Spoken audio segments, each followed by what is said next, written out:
ఇంతమంది అక్క చెల్లెళ్ళు ఉన్నారు. 45 ఏళ్ళు వస్తే నేను పెన్షన్ ఇస్తా అన్నాడు. ఒక్కరికన్నా ఒకరికి మన గ్రామంలో 40 ఏళ్ళు దాటిన మహిళలకి పెన్షన్ వచ్చిందా? 60 ఏళ్ళు దాటిన వాళ్ళకే గతి లేదు.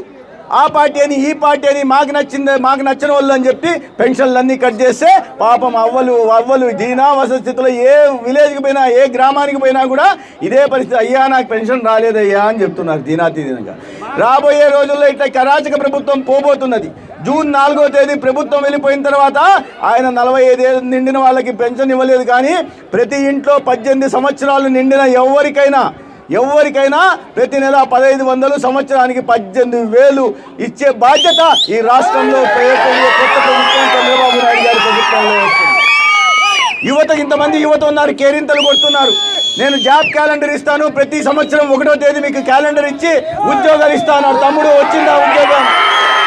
అన్న తమ్ముడు చెప్పండి అమ్మా, మీ పిల్లలకి ఎవరికైనా, మీ పిల్లలకో, మీ తమ్ముని కొడుకుకో, మీ అక్క, మీ మేనల్లులకో ఎవరికన్నా నోటిఫికేషన్ వచ్చిందా? ఉద్యోగం వచ్చిందా? రాలే. ఆయనకు మాత్రం అందరికీ ఇచ్చుకున్నాడు ఉద్యోగాలు. ఆయన మామకి, తమ్ముడికి, వాళ్ళకి, వీళ్ళకి. దానికి ఇప్పుడు ఈ ప్రభుత్వాన్ని మనం గద్దెదించాల్సిన ఉంది. ఇట్లాంటి యువకులు వ్యతిరేకమైన ప్రభుత్వాన్ని మనం గద్దెదించుకున్న నాడు మళ్ళా ఈ రాష్ట్రంలో, కేంద్రంలో నరేంద్ర మోడీ గారి ప్రభుత్వం ఏర్పడబోతుంది. రాష్ట్రంలో చంద్రబాబు నాయుడు, పవన్ కళ్యాణ్ గారి ప్రభుత్వం ఏర్పడుతుంది. 20 లక్షల ఉద్యోగ ఉపాధి అవకాశాలను కల్పించే ప్రయత్నం చేస్తాం. అమ్మ ఒడి అనే పథకం తెచ్చాడు. కేంద్రం నుంచి సమగ్ర శిక్షా అభియాన్కి నిధులు వస్తుంటే దాన్ని వేస్తున్నట్టు నటిస్తూ ముందేమో ముఖ్యమంత్రి కాకముందేమో ఎంతమంది పిల్లలు ఉంటే అంతమంది అన్నాడు.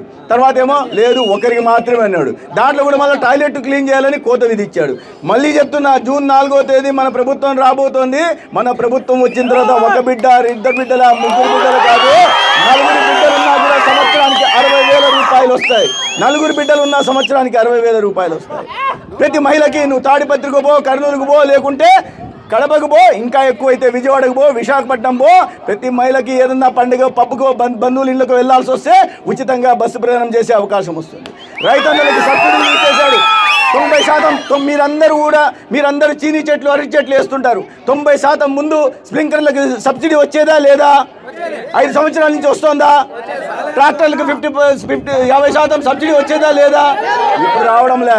రాకపోగా రైతు భరోసా అని మోసం చేసి నేను 12,500 ఇస్తానని నరేంద్ర మోడీ గారు బటన్ నొక్కి ఇచ్చే డబ్బును కూడా కలుపుకొని తను ఇస్తున్నట్టు స్టిక్కర్ వేసుకుంటున్నాడు.